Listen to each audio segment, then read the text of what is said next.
Hey guys, how are you? Welcome to Mañana No Mas. We're live on YouTube with the Mañana No Mas channel, and this will be session 3 of the 5 levels. Let me turn that off. This will be session 3. This is 3. This will be session 3 of the 5 levels of leadership as written by John C. Maxwell. So I am absolutely stoked, honored, humbled, all of those things to be able to bring this information to you on this platform. I'll be honest with you, I don't know that I did a very good job of promoting this one. I mean, I had some links go up on social. I had a couple of posts go up, but realistically, I do not know who is going to be jumping in on the live with us today. Usually I have 1 or 2 guests that pop in and kind of see how things are going. But one thing that is nice is I am taking these recorded sessions that I'm doing live, and I'm putting those into the back end of the Mañana No Mas learning system. So I have an academy, an online academy at Mañana No Mas. If you go to mañananomas.com, at the top of that page, you'll see a menu, and that menu goes across and it says Academy for one of the options. When you pick Academy, it's going to take you to a site inside a site. And in there, right on the home page, is going to be a form where you can join and add yourself to our newsletter. That's one of the first things you want to do, because there's a lot of different things going on. And if you don't get the newsletter, you might not be in the mix on what's going on. Next is a list of memberships and courses. And so I don't want you to become overwhelmed when you go to the Mañana No Mas Academy, because if you just go to courses and you start looking through the menu of courses, you'll see if you're new to online learning, I set up a couple courses in there that are no charge. So you can go in, you can, enroll in a course, you can go through some online training if you've never done that before, and you can see what that looks like, what it feels like, how the content flows. Now, one thing that's nice about the online learning management system that I've created is that each of my courses is a little bit different, right? And so the format inside the site is interesting. Like if I want to put quizzes and tests and stuff like that into the different, lessons or sections, I can do that. If I want to put in audio, video, text, imagery, all of that stuff can go in there. And what is really nice, and I say really nice because I enjoy it, is each of the classes that I host inside the Mañana No Mas Academy also can come with access to me, meaning that I'll do a bi-weekly support call. And if you're part of the personal development track that we have, you'll jump into the personal development call. If you are someone that's into power sports and marine, and you're in those very specific industries, I have a dedicated channel that I put just for power sports and marine people, because that's one of my specialties. And so I invite those people into a separate bi-weekly support call. And as that grows, that support call is actually happening on several different times or channels. And that's because, you've got people on the East Coast, you've got people on the West Coast, that 3-hour difference, especially how it affects your business day can be a little different. So I've actually got one set of meetings that I'll do with them for my East Coast and Middle States people. And then from the Middle States West, I've got a separate day where I host for them. And I really, really enjoy it, because power sports is something that I came up in. It's something that, as far as an industry goes, I was officially employed in the power sports industry, I think, when I was 18. And so, in fact, gosh, even before that. Yeah. So, working with people in the power sports industry and recognizing that no matter how smart, how brilliant, how knowledgeable somebody might be about how to rebuild a motor in an R1, or to work on a L twin, or to work on, a thumper, right? And these might be terms that you're not familiar with, but think about this. This industry is built on people that are, tied to the product and the culture and stuff of that little microcosm of people, right?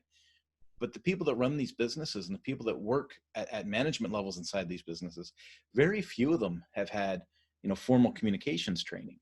And so, like, when you ask a normal customer, like, hey, when's the last time you enjoyed taking your broken car, motorcycle, boat, bicycle, to the shop to get it worked on it and deal with the people at the counter? Typically the answer is, no, I never enjoyed taking my stuff to the service department. And that's kind of what I'm helping to alleviate, right? I've got a lot of training in communication, customer relations, how to understand, verbal and nonverbal cues, things like that. And so I train people in how to run these service counters more efficiently, more productively, and, a little less harshly, so that they can increase customer satisfaction, they can increase shop morale, and as a result, sales and profits go up, which is a really fun thing to watch happen. So in case you're wondering how I use all this John Maxwell stuff, right? Because you might be signing in for the first time and you might say, I don't know who this Kurt guy is, and why am I going to listen to this guy anyway? And why has he got a bicycle on the wall behind him? Well, I love bicycling. So that's one. We've got 11 bikes in the garage, me, the kids, my wife, but we've got 11 bicycles. I've got 3 that I routinely ride. I've got a road bike. I've got another road bike that doubles for cyclocross, and I've got a mountain bike. I guess technically I've got 4 because I've got a BMX bike that I'll ride with my son when he goes out to do BMX practice. And so I love, love, love pedaling. I lost a bunch of weight about 3 years ago, and the bicycling culture helps me keep that weight reduced and helps keep me fit. And I'm in my 50s now, so I want to take every advantage I can to make that happen. Now, the John Maxwell stuff comes to play because I've always been interested in leadership and communication and the kinds of things that I was able to do when I was younger, but didn't quite understand why, right? Maybe it's being raised in Philadelphia. Maybe it's having worked in Italian pizza shops or whatever. But I always had a knack for kind of communicating with people and being influential. So I wanted to double down on that and make it official. And I did the John Maxwell training where I found out that leadership is influence, nothing more, nothing less, right? Leadership is influence, nothing more, nothing less. John Maxwell is also quoted often as saying, leaders, really good leaders, see more than others do, and they see before others do. And I pride myself on that quote and my use of that quote quite a bit. I mean, if you just take a look at the idea that, prior to the COVID crisis breaking out, I took training that was generally only done in person in small groups, and I put a bunch of it online and made it virtual. I wanted to give people the basic theory online so I could affect hundreds of people at a time instead of tens of people at a time, right? And then once people get up to a certain level, well, then you can see them in person and you can bump them up where they want to go, right? If you do an online if you do an in-person consulting, small group workshop, and you've got 8 guys that show up that are brilliant and 4 guys that aren't, well, guess what? Your brilliant guys are here, your 4 guys that aren't are here, and you've got to give the training right in this range to try and bring up the whole room, right? And now you've only got a limited amount of time, and the goal was to get people here, but you've had to bring 4 of them all the way up to here just to match these people. And now what are these 8 people thinking by the time they're in for a day and a half of training, and they really haven't gained much yet, right? I mean, it's always good to go over basics, but what have they gained? And so I wanted to find a way, a system where I could get people to go from here, here, and here to this level before we do the workshop. And so that way, when they come in at this level for a workshop, boom, now we've got a better chance of getting the whole group up here. And I hope that makes sense the way that I said it. I saw that as a need. That's what I built. And then boom, the COVID crisis happens. Companies send everybody home. They're working online, they're working virtual, they're working remote. And this gives me the opportunity to say, hey, I saw this coming. I've already got something prepared. Let me show you what I've got. And that to me has been a great timing thing. But now here's the really cool thing is I built this stuff. I didn't have to have other people build it for me. Now I know how to build it. And so now I'm kind of looking at a scenario where I've got a product that's done where I can sign people in and I can help them virtually and I can run these bi-weekly support calls. But I also have the bandwidth to be able to help other companies get to the position that I am in.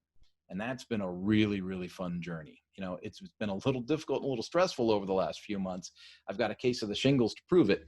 But outside of the stress and outside of all the stuff that's been going on lately, it has been extremely entertaining, challenging, and almost fun to be able to twist, maneuver, and pivot to get where I think I need to go. So with that, folks, that is a lot of why I like to cover the John Maxwell stuff. We are in the middle of this book. This is John C. Maxwell's The 5 Levels of Leadership. We've already done the first session where we talked about what the 5 levels were. What I liked about John writing this book the way that he did was he comes right out in the opening and says, here's the 5 levels. Boom, here they are. right? And so it's like, if you're a Cliff Notes kind of person, you could have read the opening chapter and been like, all right, got it, and then moved on, right? But then John does a really good job of breaking it down and just, extrapolating so much detail for each of the 5 levels. So last week we covered level 1, right? And we said that the level 1 was the positional authority, right? That's the idea that you've got a position which gives you a sense of leadership and forces people to listen to you, right? Well, that's the worst form of leadership, but it's the first form of leadership, right?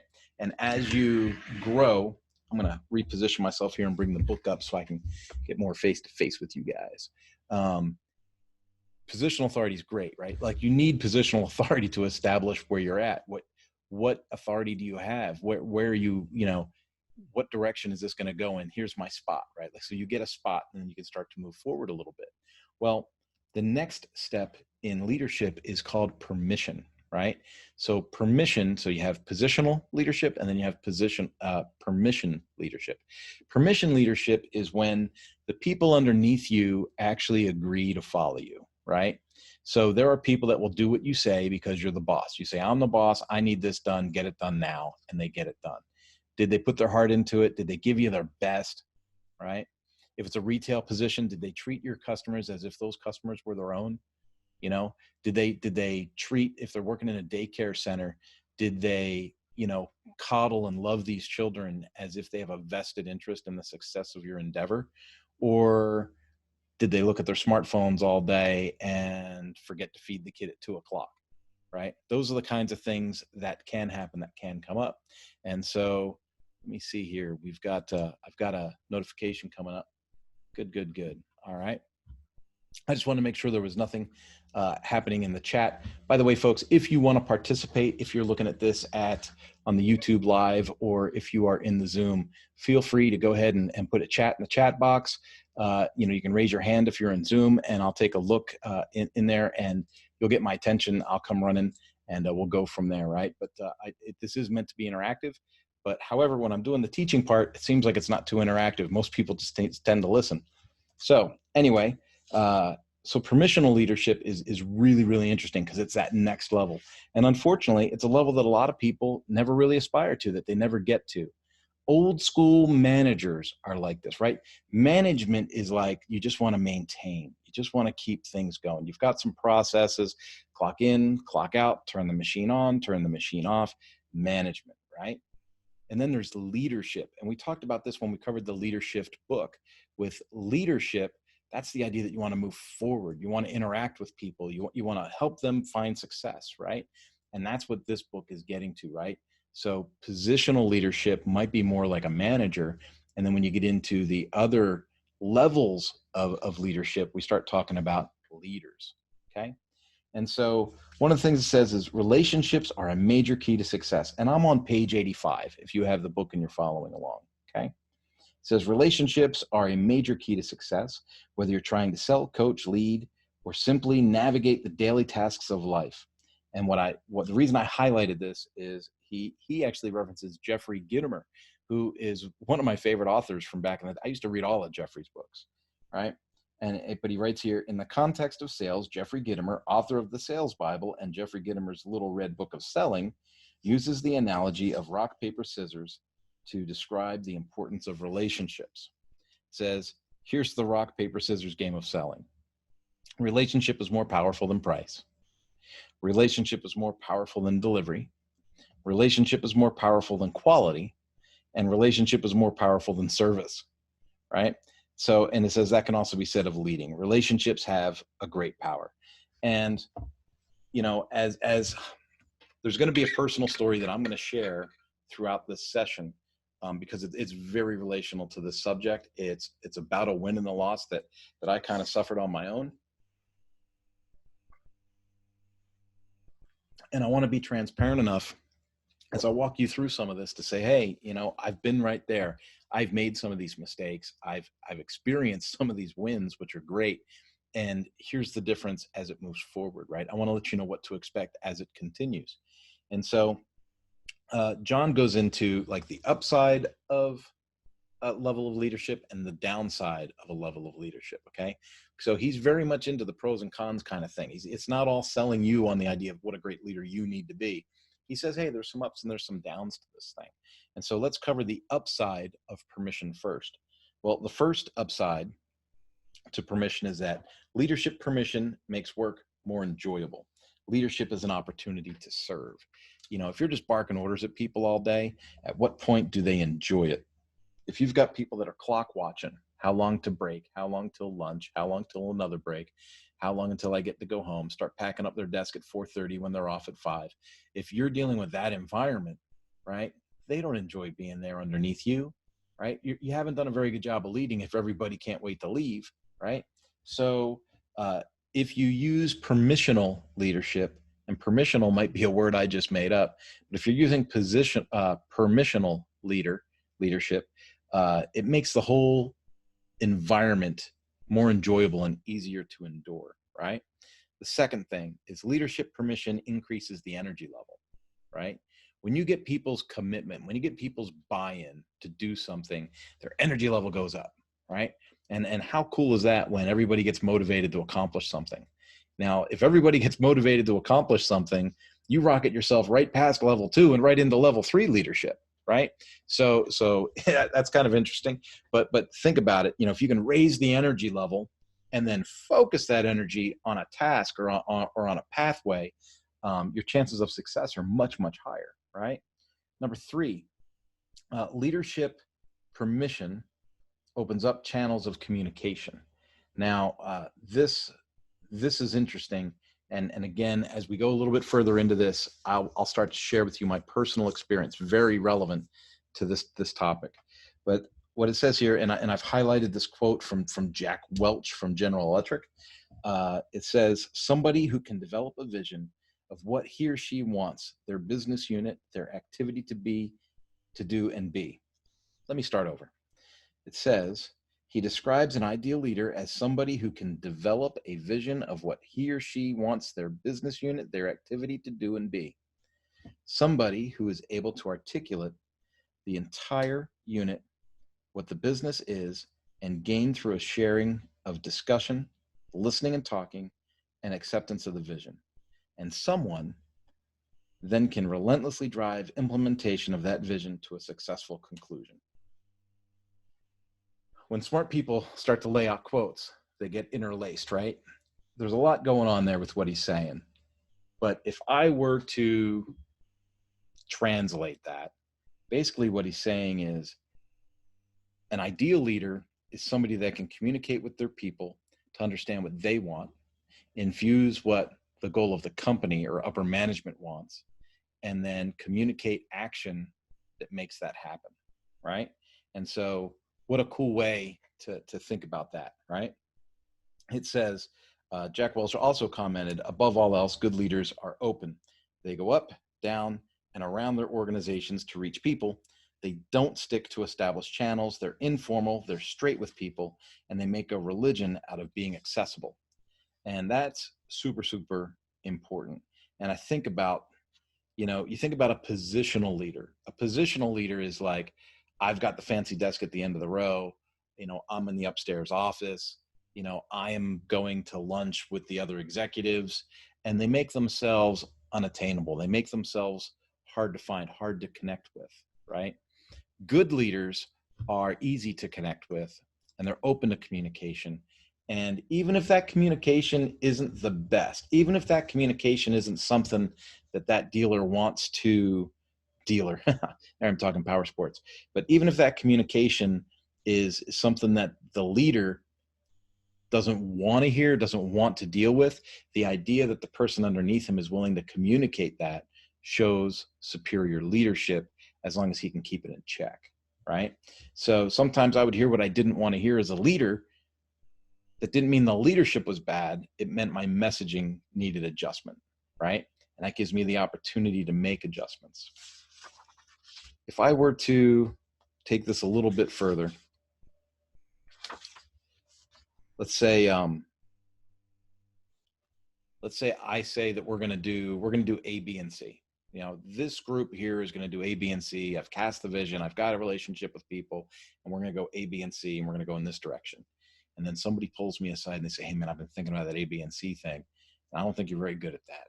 I think we should do C and D and E, right? And instead of going that way, we'll go this way, right? I may have been told something I didn't want to hear. I may have heard someone be contrarian to what I'm trying to promote. But because my leadership ability promotes communication, I get the communication from my underling, right? If we want to say that, right? From my insubordinate, from my subordinate, I get that information from them. And it gives me the ability to change direction. It gives me the ability, right? That communication opens up options. So it's a positive, not a negative. Okay. Let's go with number 4. Number 4 for the upsides of leading with permission. It says leadership permission focuses on the value of each person.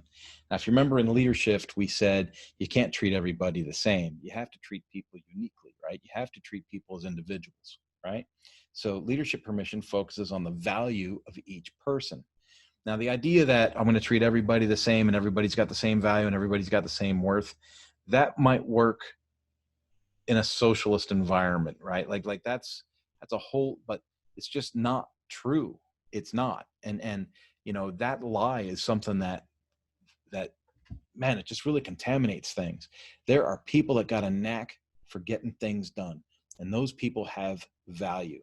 There are people that have a knack for critical thinking, and those people bring value to a team, right? There are people that have a knack for getting the grunt work done that other people don't enjoy that much, and that has value, right? So everybody, you have to understand the value of each person and treat each person as an individual. It says level 2 leadership is relationally driven, right? So we talked about positional leadership being based on the power or the authority that you get and how you exercise that. Permissional leadership it's all relationally driven, right? It's about what emotional tie can I make with somebody to influence them, right? Because leadership is influence, nothing more, nothing less. It says you can care for people without leading them, but you cannot lead them effectively beyond level 1 without caring for them. You have to care for the people that are underneath you, right? And when I say underneath, I want to be super, super clear. I'm talking about, the hierarchy of leadership. I'm not saying, that they're undervalued or that you're better than them. That's not what I'm communicating. Just to be certain, as you hear these words come out of my mouth, I want to make sure that you are translating them internally the way that I mean for them to come out. This reminds me, and here's a great example of this, not beneath or not underneath them, meaning like someone in a servant position is considered underneath, right? But if you have a servant's heart as a leader, you don't treat them as if they have less value than you, right? They're just in a servant position. And so this story from Nelson Mandela is fantastic, okay? Nelson Mandela was having an appointment with somebody. So let's say there's a guy named Peter and he's going to have an appointment with Nelson Mandela, okay? So let me read this to you. And I'm on page 92. On the day of their appointment, Peter dressed in his best and asked one of the company drivers, Doomy, to take him to Mr. Mandela's home. To Peter's amazement, his host was waiting for him in the parking area, right? Imagine you go to see someone like Nelson Mandela. It's like going to see Trump, right? And Trump's standing out in the front of the White House going, hey, hi, thanks for coming, right? So he says, I felt both extremely elated and humbled that Mr. Mandela was waiting outside for me. He warmly greeted the driver and me. He then gestured that we enter the house. However, in the traditional way of corporate behavior and protocol, the driver retreated quietly and remained in the car, right? So you've seen this, kids get dropped off at the prom. Where does the driver for the limo go? He doesn't go into the prom, right? He goes and hangs out in the car. So, and he remained in the car. Mr. Mandela invited me to the breakfast table. Just before we started eating, my host seemed to miss something. He asked, Peter, I thought there were 2 of you, right? I responded, no, sir, I came alone, right? Well, what about the other gentleman? He insisted. And I replied, no, sir, that one is just the driver. He will wait in the car. Now, this does not make Peter a bad person. I don't want to paint it this way. It doesn't make Peter a bad guy. He's dealing with, that's the culture. That's the positional deal, right? And so he will wait in the car. At that point, Mr. Mandela stood up and he went out to where the driver was. He introduced himself to the driver and asked him to join us for breakfast. Mr. Mandela then walked to the kitchen and said, Dumi is joining us for breakfast. Can we have another plate, please? Right? Now, think about that from all levels of interaction. How do you think Mandela felt to be able to outreach to somebody that's viewed as not integral to that meeting, right? So Mandela gets to reach out to somebody and treat the person pretty special. So that feels pretty good, right? It feels better to give than to receive in a lot of instances. Peter is probably feeling a little bit awkward, right? He's like, oh, should I have invited the driver? Should I not invited the driver? I don't know. Tradition says the guy waits in the car. I didn't think to bring him in. Do I look like, am I an idiot? Did I blow this? Did I mess it up? He didn't mess it up. Mandela was being extremely gracious. Think about it from Dumi's position. The dude's sitting out there playing on his smartphone, reading a magazine, looking at the newspaper, eating a granola bar. Who knows what he's doing out in the car, right? And Nelson Mandela goes out and goes, hey, hi, excuse me. Would you mind coming in and having breakfast with us? Right? How's Dumi feel? He's got to feel pretty elated about that. Might feel a little awkward too, but man, what a cool deal. It says, Peter never forgot what Mandela did, neither did Dumi. Peter went on to say, when leaders learn to see the personalities that lie behind these seemingly humble titles, drivers, guards, and servants, the people in those jobs do not just feel appreciated, they discover and walk into new horizons of their lives. They become great performers at what they do. They find personal fulfillment. That is the impact great leaders have on people, but you don't have to be a great leader to care about people. You just have to make the decision to do it, right? And I love that story.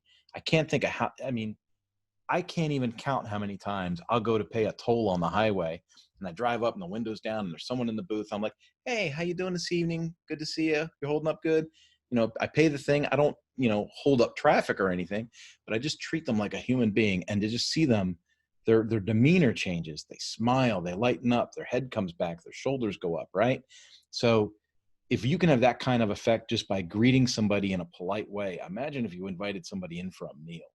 Right? That is just fantastic. Now let's move on to 5, because I'm getting too far distracted on Nelson Mandela. 5, leadership permission nurtures trust. If your people don't trust you, they're not going to do anything for you other than what they have to do. Right? This came up in the last session last week. You have to be able to instill trust. So the way you communicate, the way you make eye contact, the way you shake a hand, all of those things help nurture trust. And so you have to have, it says leaders who move from level 1 to level 2, stop trying to impress others to maintain their position and start developing trust to maintain their relationships, right? Because building relationships is the key to things. It says here, trust is the foundation of permission. So that covers the upsides of permissional leadership.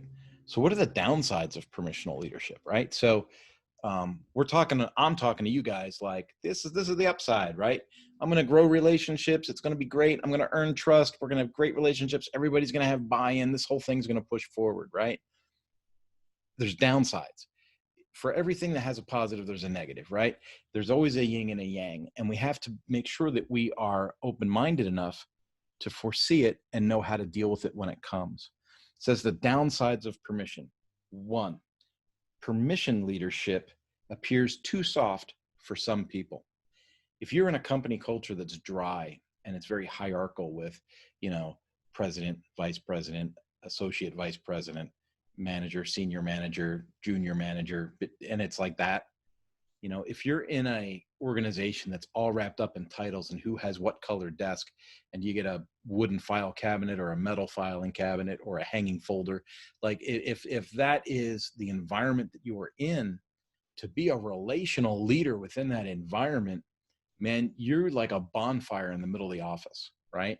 There's no way to keep the attention away from yourself.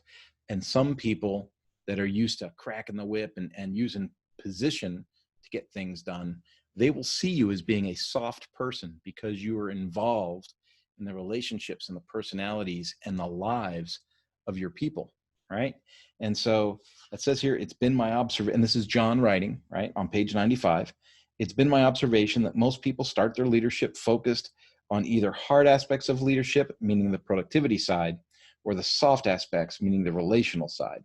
Those who start on the hard side and refuse to learn softer skills often get stuck in level 1. That's what I was just describing to you. They desire to go to level 3, production, right? They want to go straight from level 1 to level 3. But they can't achieve it without learning level 2 first. You can't just make people triple their production when they haven't earned trust in you or don't believe in you. And this is something that I've seen in other cultures, in other countries. I'll just say it. Like when I went to Japan and I saw the way that the people were treated inside the Suzuki factory, putting those products together, I thought to myself, cognitively out loud was like, wow, how much do these folks really, how much of their heart is really into this product, looking at the way they're being treated inside the building? It's just a question I have. And it's not my country and it's not my culture, but for me to come in from the outside in and view that, to witness that, it made me think, are they really getting the best out of their people that they possibly could here? Or are they pinching and squeezing every dime, pursuing that magic margin number that a manufacturer wants for their products, right? Like, remember when we used to hear stories about people working, assembling iPhones and iPads and jumping out of windows, and they had to put nets under windows to catch people? It sounded crazy, right? But if you treat people like machines, you're not going to get normal behavior from them, right? And so you have to treat people like people. And that's a big thing. As you are weighing the balance, and I even drew a picture of a scale in my book. I'm not the best of drawers, but I drew a picture of a scale in my book.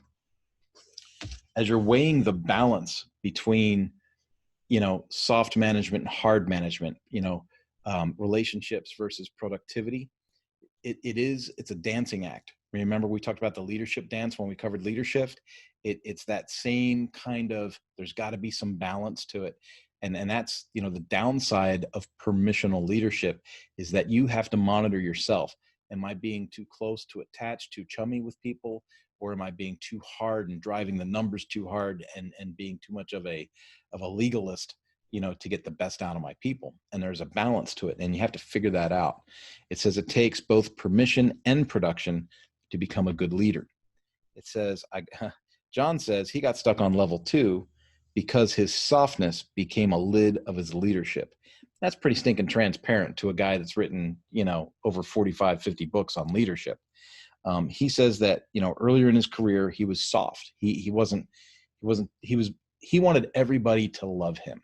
He says that in multiple places in his writings. He'll say, I was devastated if everybody didn't love me. There's even a story in this chapter of the book where John is getting voted in after his first year of pastoral duty at church. He's getting, the congregation would vote on whether they kept the lead pastor or not. And he got all the votes yes, 1 vote no, and 1 person abstained from voting. And he was crushed. He wasn't even sure he wanted to stay at the church because 1 person wanted to vote him out, right? And so he was so overly balanced on the soft side, on the relational side, that he had a hard time getting to level 3 and being productive, right? Because he was just trying to love on everybody. Let's move on to number 2.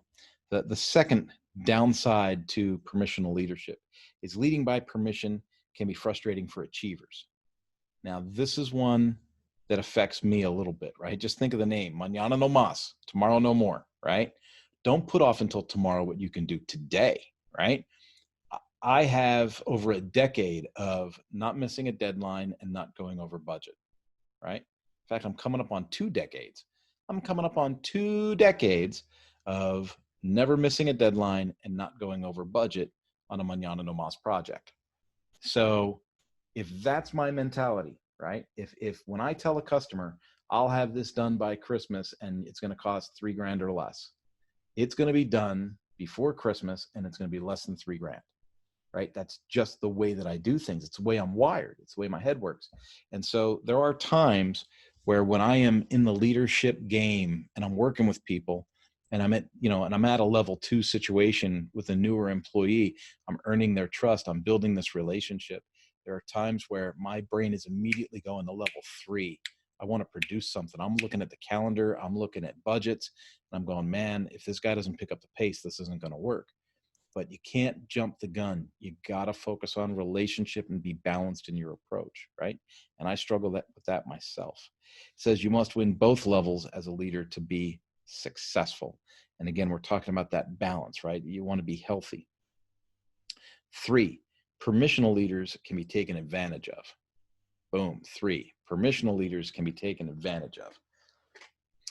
This has happened to me. I'm going to tell you right now, it has happened to me. I once had a guy on a team, just kept extending one grace after another grace after another grace. He kept trying to deflect blame and, wanted to blame things on other team members that were productive, that had a track record of production, right? And I had a good relationship with that team. And then as relationships come and go with different people, this one relationship just never seemed to solidify, right? And it just kept going. And next thing you know, we're in over a year and there's no completions. There's no project completions. Things just aren't coming together. And so there are times where the relational aspects of the leadership game just don't work. Now, this person could have been wildly talented, and I believe that they were wildly talented, but just didn't have the focus or the desire to put that talent to work in the direction that my team needed it to go in, right? And I was unable to build that relationship to a point that would focus that for him, right? Remember, it's a two-way street. You can communicate with people, but if they don't welcome the communication, or if they communicate on a different channel, sometimes it just doesn't work. And sometimes, I hate to say it, but sometimes you just gotta endure that split so that you can move on to something better. And, and I think in our case, it worked out for both of us for the better. But, and I don't hold malice towards that person. I just know that I was not able to get them to produce what they needed to produce. And I do believe it was relationally motivated because I know that they had skill. Okay. But let's take a look at when they say a permissional leader can be taken advantage of. There's takers, those who leverage the relationship to better themselves, but not you or anyone else. They borrow your influence, but keep the return. Okay. So let's say that you're working for a company and you've got access to educational assets, goods, products, services, and somebody that is on your team has the ability to add to that value or seizes that opportunity to maximize exposure to those assets for themselves, right? And so that's someone that's taking advantage of the situation. Developers, those who leverage the relationship in a positive way, bettering themselves and you. It's good. Acquaintances, those who live off their relationship with you but never do anything with it. Okay?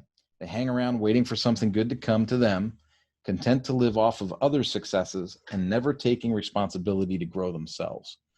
That is something that you will see if you are overly relational with people, or you allow people to be overly relational with you. They rest on the relationship rather than developing themselves, right? And they might say things like, I need you to develop me. I need you to give me access. I need you to invest in me. I need you to, but you hear what's happening there? I need you. I need you. I need you. And you don't see them making the investment in themselves, right? And true growth has to come from within. It can't be external. So you can, if someone has the internal desire to grow, you can externally assist them. But if they don't have that internal desire to grow, there's nothing you can do externally that's going to make it magically happen. And so that'll happen a lot. And at the end of the game, at the end of when everything comes to fruition, you will be the one that gets the blame for that person's lack of success. And it's duly appointed. You were the leader, right? You were charged with making this a success. And every now and then, a leader's got to chalk up a loss, right? And so that'll happen. The other thing is friends. It says, friends, those who enjoy their relationship with you, returning your goodwill and never taking unfair advantage of it. That's a good side of, not being taken advantage of, right? There are people that worked with me at Suzuki that I'm still friends with to this day. I have multiple phone calls a week with someone that worked on my team. I even have someone in the Manana Nomas Academy that used to work on my team. That's part of the biweekly support calls and all those fun things that we do. So that's kind of interesting, right? To know that from a leadership position, I was able to keep those relationships going. Fourth thing, the fourth downside to permissional leadership, it says it requires openness to be effective. This is huge, right? So many times in a leadership role, you want to put up walls, or you want to shield yourself from being too transparent with people. You're afraid that it's going to make you look weak. You're afraid that you're going to be too transparent, or that you're going to give people an excuse to bow out or not try or not succeed, right? And usually it's the opposite. It's by being vulnerable, by being transparent, by telling people that you've had your own struggles and you understand where they're at and you're going to help them find success. That's when you will find people step up to the challenge and make themselves better, right? He quotes Pastor Rick Warren in this part of the book, and we're on page 100 for reference. It says, author and pastor Rick Warren observes, you can impress people from a distance, but you must get close to influence them, right? And then he says, the most essential quality for leadership is not perfection, but credibility. People must be able to trust you, right? So I don't need to be perfect. I just need to be trustworthy. I don't need to be perfect, but people need to know that they can depend on me or know that I'm being genuine, right? And how do people know that you're being genuine? You just be genuine. Just be genuine. And over time, people will begin to recognize that you're not full of it, right? Number 5, permissional leadership is difficult for people who are not naturally likable. There's no cutting around it. If you're a jerk, you're a jerk, right? There's times where I'm a jerk. I'm a very direct communicator. There's times where I'll be in a meeting with a bunch of people and everyone will be talking A, B, C, whatever. And I'm just like, and it comes in and they go, Kurt, what's your thought? Kurt, what's your opinion? And I go, well, this is what I'm thinking. And I just blurt it out. And people in the room like me, hate me, whatever. It is what it is, right? Which is a horrible phrase. But they'll say, oh my goodness, I can't believe Kurt said that. Now, people that I have built a relationship with go, well, Kurt's a direct communicator and at least we know where he stands, right? And I'll say, I'm not trying to hurt your feelings, but this is where I'm at with this, right? But people that don't know me, that I haven't established a relationship with, they're going to be like, whoa, that guy's out of left field. In a corporate world, having relationships is important, but remember the thing about balance, right? So being transparent, being genuine, being nice to people, all of that's there, but sometimes you're going to bring the heat, right? If you are bringing the heat and already you're not a likable person, your job is 2 or 3 times as hard as when you started, right? So it says, I believe that people will not get ahead with others unless they are willing to get behind others. And how can we do that? How can we become more likable? It's so weird that he's got to write a whole section of the book about how to become more likable, but he gives you some bullet points. And I'm going to read them just because I think some people might find some value in this, okay?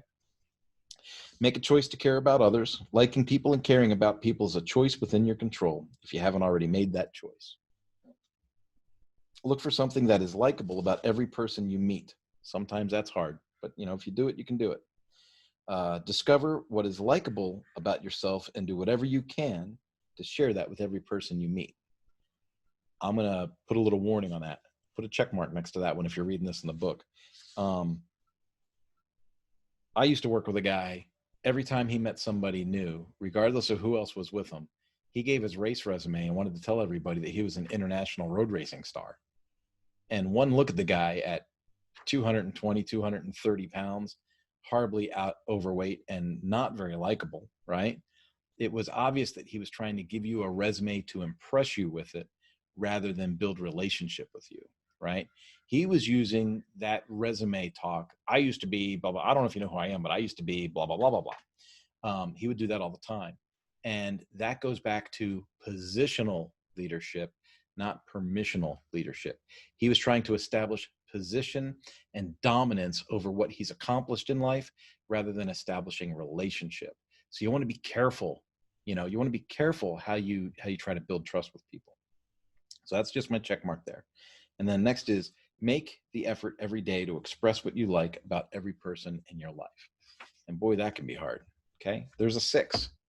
Boom. There's a 6 this way. Permissional leadership forces you to deal with the whole person.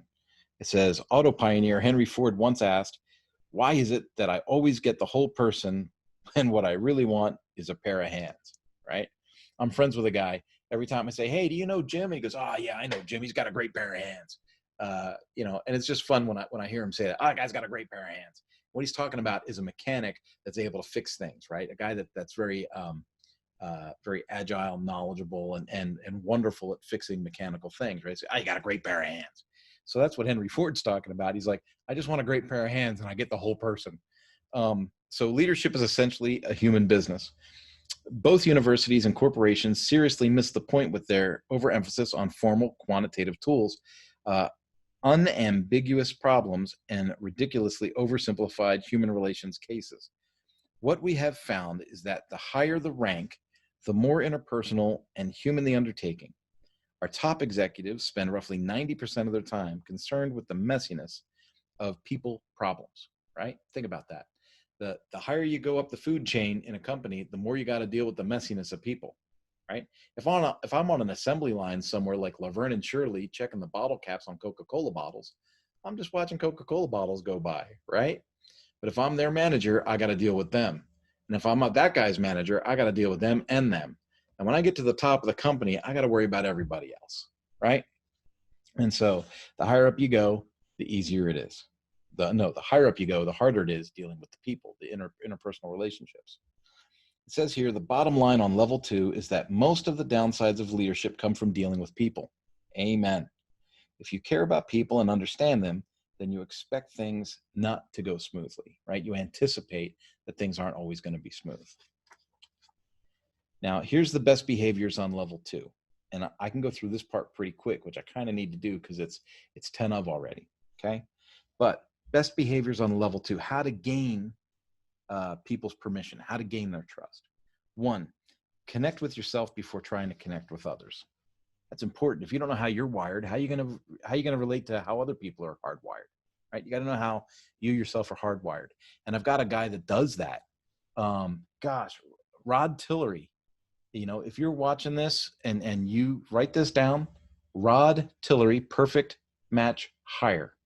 This guy is phenomenal. And if you need a contact for him, reach out to me. I'll put the two of you together.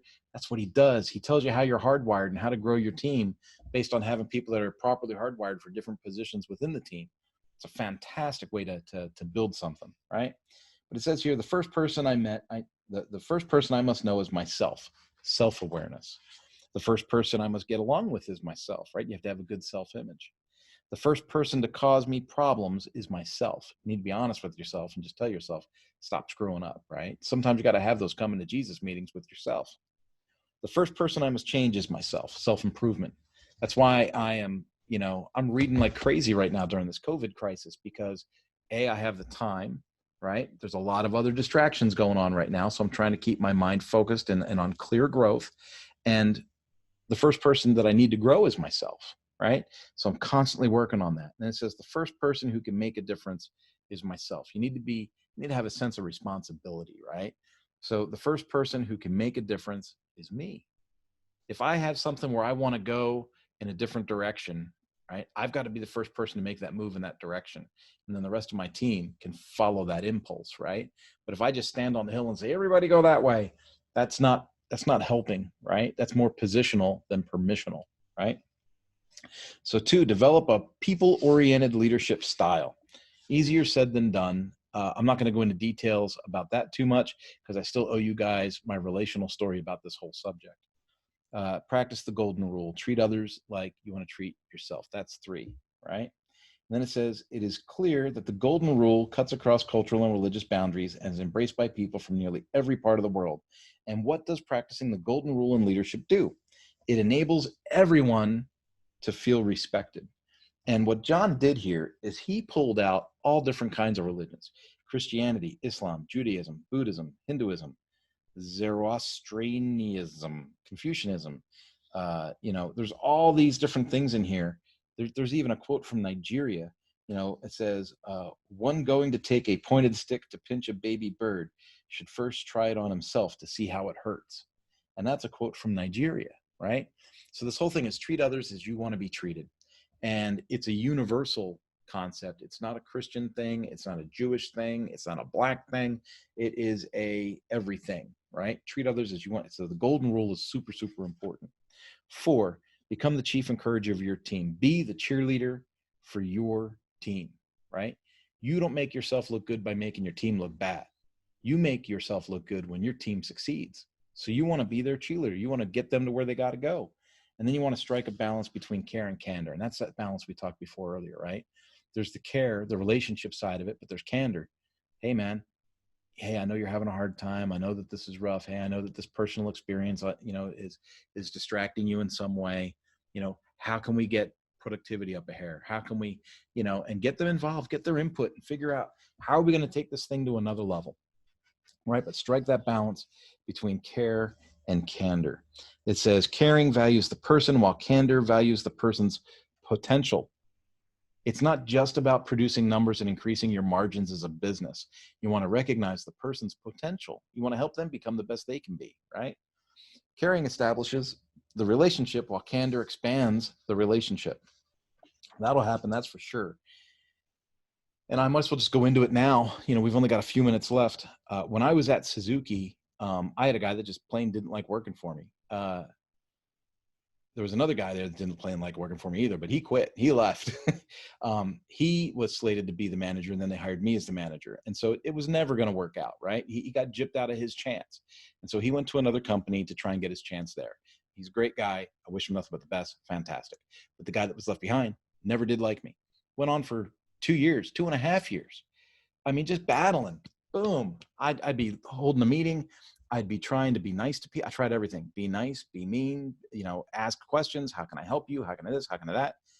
And, this candor thing and this being transparent thing that came up a few pages ago, we literally went on a business trip together, and we went out. I bought a couple of beers and a meal. Okay. And would be totally against company policy. It just flat out said, dude, I've got my own struggles. I've struggled with this. I've struggled with that. I've struggled with the other thing. I see you struggling. I've got tools that can help you find success, but you won't let me help you. So what is it going to take for you to let me help you with all this stuff? At no point did I say I was perfect. At no point did I say I had all the answers. And at no point did I say I could do this on my own. I need your help. I need you on the team. I've already screwed plenty of things up in my past, but now we have an opportunity to do things and knock it out of the park. I need your help to do it. How can I get your buy-in? Very direct, right? I will tell you that after that, fantastic. In fact, I no longer work at that company, and we still text, send each other memes, pictures, emails, phone calls, and this is a guy who couldn't stand me. This is a guy who went to HR and tried to get me fired. I was told I wasn't allowed to fire him. I mean, it was just like this for years.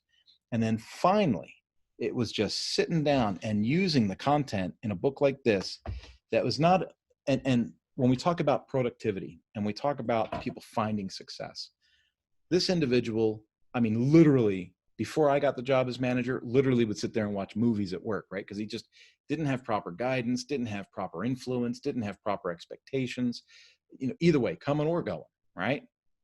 And without the proper leadership, he didn't have the inspiration to lead himself. Plain and simple, right? And he had goals and aspirations and wanted all these things. And he was a little bit younger. And so that's kind of fits in some of that mold, right? There was some stereotypical behavior there, but non-stereotypical behavior as well. And it was like, what's going on here? And you know what? He may have been justified in some of his behaviors and some of his thoughts and some of the ways that he was, enacting his internal thoughts. And so when we had that confrontational conversation and we set things straight and we cleaned the slate and we said, what's it going to take for us to help each other and make this better? It was unbelievable. Productivity through the roof. Remember I told you about the other guy that couldn't get anything done in a year. Well, this other individual, I couldn't stop him from getting things done. It was one project after another. He was doing things mechanically, building crates, rebuilding motors, building training assets, all kinds of stuff. Then in the written word, making video product, audio product, writing scripts, recording voiceovers, and then traveling on behalf of the company and enduring time away from his young family, right? So I think about all of these things, and it all hinged on leadership. It all hinged on leadership. As much as I want to be the leader and blame everybody underneath me, because that's human nature, that's not the case. It was my lack of leadership for the first 2.5 years. Because remember, I said I tried all kinds of things. I tried this, I tried this, I tried this, I tried this. I was trying all kinds of leadership techniques to try and figure out how am I going to burrow into this person and win them over to the team. And it took so long, but when we finally found that right combination and we finally had that correct interaction between two individuals, remember what we said? You got to find the value of each person, right? It's right in here. Man, we covered a lot of pages today. Where are we? Oh my goodness. You got to find the value of each person. Oh, it's all the way back here. I think it's there we go. Page 91. It says leadership permission focuses on the value of each person. It took 2.5 years to find the value of that individual and draw that out of them. And once it was drawn, it was a fire that could not be put out. It was fantastic. He went from being one of the worst people on my team for me to deal with to being one of my most valuable players, right? And it's because my leadership wasn't what it needed to be when we first started out. So it says caring should never suppress candor, while candor should never displace caring. There's a whole bunch of bullet points here, but at the end it says, as you work with people and have candid conversations, allow me to remind you of one more thing. Candidness is a two-way street. If you want to be an effective leader and earn your way to level 2, you must allow the people you work with to be candid with you. That's important enough, and I think valuable enough to share again, and I've only got a couple minutes left. But it says, as you work with people and have candid conversations, allow me to remind you of one more thing. Candidness is a two-way street. If you want to be an effective leader and earn your way to level 2, you must allow the people you work with to be candid with you. And I would invite that 100%. When you empower people to come to you with situations, and I put rules on it. Like, you can't just come to me and complain all the time. I would tell people, don't bring me problems unless you're bringing me possible solutions with it, right? Don't come and bring me your laundry list of woes and complaints. Come to me with possible solutions, and then we can have an educated conversation about how we can move forward. And it worked really, really, really, really well. Invite people to correct you. Invite people to make you better, because you're trying to make them better, right? They can make you better. And it's fantastic. The give is amazing. Now, this book stresses the 21 irrefutable laws of leadership. And when we went through level 1, it had the first 4 levels of leadership, and the first 3 levels, the first three laws of the 21 irrefutable laws of leadership were affiliated with level 1. Here are the laws that are associated with level 2. It says the law of influence. Well, that's obvious, right? As I build relationship with people, I gain influence. The law of addition, okay? The law of addition. Why do people initially want to be in leadership? It's to gain power, to have more freedom, to receive a bigger paycheck, to feed their ego. Many times leaders begin their careers with selfish motives. Maybe that's not a good thing, but it doesn't have to be a bad thing if we're willing to change and put our focus on others, add to others, right? The law of solid ground. Trust is the foundation of not only leadership relationships, but of all relationships, right? So the law of solid ground. The law of magnetism, right? Once you establish permissional leadership with people, you begin to attract people of your same qualities, of your same standards, right? And so I've studied leadership dynamics since I was a teenager, and something I noticed early is that birds of a feather flock together. And then he goes on to describe the law of magnetism, okay? The law of connection goes without saying, right? If you're going to work on relationships, you're going to work on connection. And then the law of buy-in. If you get people to make a connection, right? If they connect to you and you have influence, then you're able to get their buy-in. You're able to get their commitment to move forward to whatever the next goal is. And that's super, super awesome. And that takes us up to level 3. And I got to tell you, I am so stoked at the folks that hang out, the folks that make it happen. Let me double check our YouTube to make sure that I didn't miss anybody in there. We're still good. And, you know, when you join these calls, if I'm doing it live and you've got a comment, you've got a question, I encourage you to put it in the chat or raise your hand if you're in the Zoom call. And I'll keep these posted up on the Mañana No Mas Academy as we move forward. Folks, if you are a non-believer, if you are not a Christian, I don't want to ram my religion down your throat, but for you, this is the end of the session. This is when I invite folks that would feel uncomfortable, that they can go ahead and sign out. For those of you that are believers or that are seeking within the Christian faith, I would like to close us out in prayer. It's one of the things I like to do when I go over this material. And right now I'm feeling really led to pray for our country and for some people in it. So I'll give it a count of 3, let people sign out. People that want to stay on, I welcome you to stay on.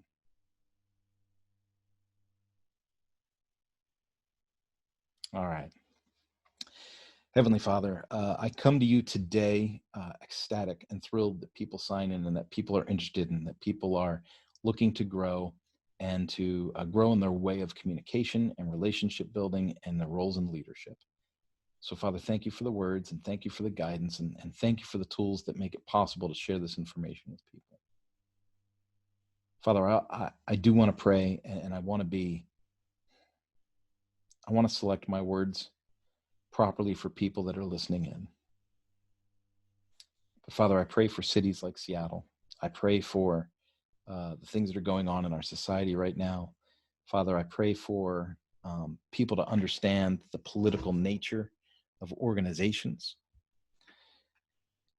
Father, at no point do I want to say that lives don't matter, right? But if I click that donate button and it says make a donation to Joe Biden and Nancy Pelosi, and that somehow is helping Black lives, I can't seem to connect those dots. Father, I pray for people that are struggling with those same issues. I pray for people that have an opinion and can't share it for the fear of being fired.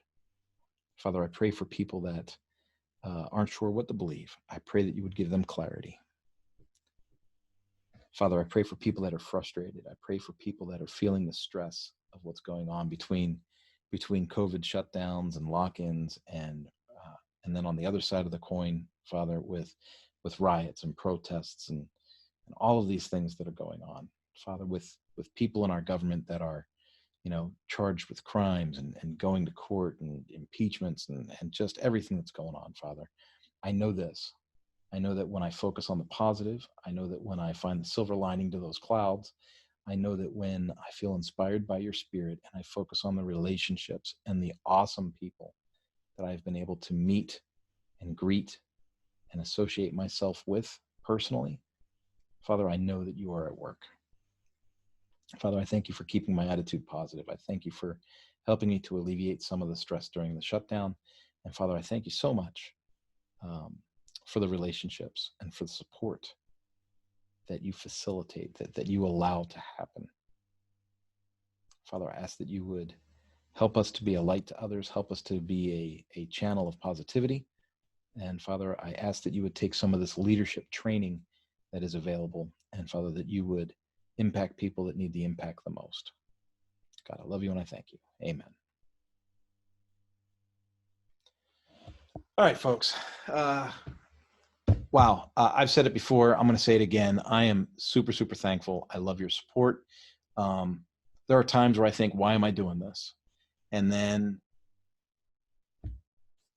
I get an email. I get a phone call. I get someone that's looking at something on the website in the academy that's watching the replay. And I'll get something that says, hey, now I know why this happened. Thank you so much. Or now I can understand ABC. And that to me makes all of it worth it. I don't even charge for the 5 levels of leadership or for leadership or these things. Maybe that'll change in the future. I don't know. But for now, I believe in doing what's right. I believe in doing what I'm called to do. And I believe that I'm being taken care of. I believe that God will fill in the blanks. Opportunities will come when opportunities are needed. and I don't need to fleece everybody and strip their wallets clean, right? So if you get the chance, pray for me, pray for clarity, pray that that plan continues to work. And, as a lot of my customers are essential businesses and still open, I would love to hear from them, and I would love to have their input, their buy-in, if you would, to join the training and become customers. But I also know that, we say in these uncertain times, no, they're pretty certain. It's pretty certain that this is going to be a disaster for a while, right? But when do you need the training? You need the training always now, right? You would need the training yesterday, but yesterday's off the books. So now is the next best time.